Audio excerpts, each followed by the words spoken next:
I am thrilled to bring you up to speed on what's happening with Caring for Kids.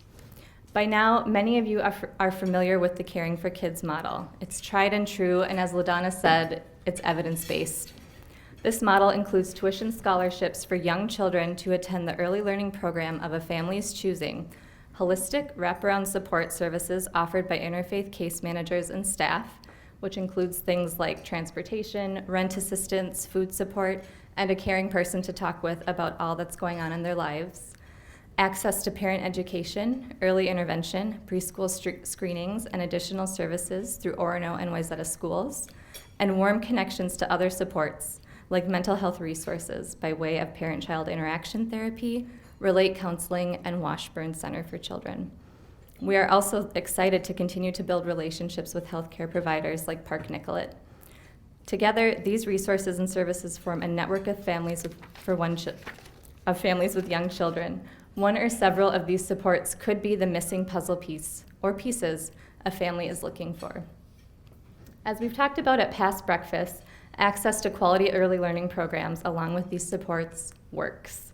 The CfK model has a positive impact on parents and their children, as we hear time and time again directly from families, all because one or two gaps in opportunity were addressed.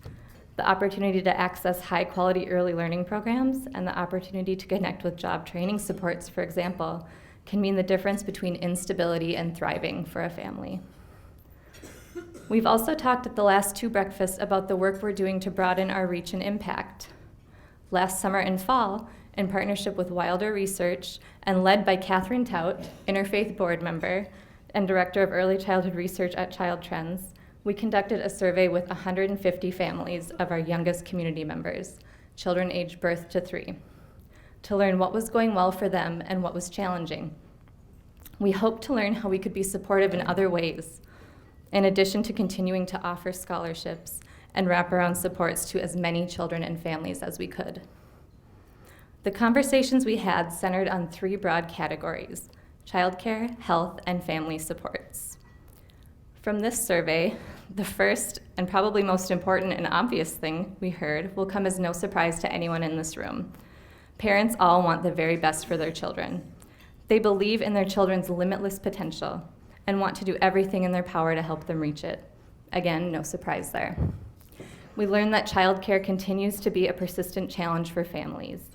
Many have cobbled together care that is not stable or ideal. Though parents want high-quality, consistent, nurturing childcare and education programs, it is oftentimes simply unaffordable, especially when, as LaDonna mentioned, so much of their income goes towards increasingly high housing costs.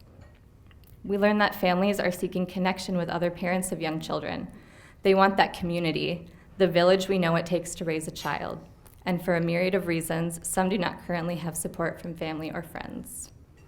Parents shared that they have health concerns, not as much for their children, but for themselves. We know there is a link between parent health and children's health and well-being. This is where connection with healthcare providers is so crucial, as it impacts the entire family. Finally, parents are looking for education and information on child development to support their parenting. This comes full circle to the first point, that parents want the very best for their kids and want to do whatever they can to support them.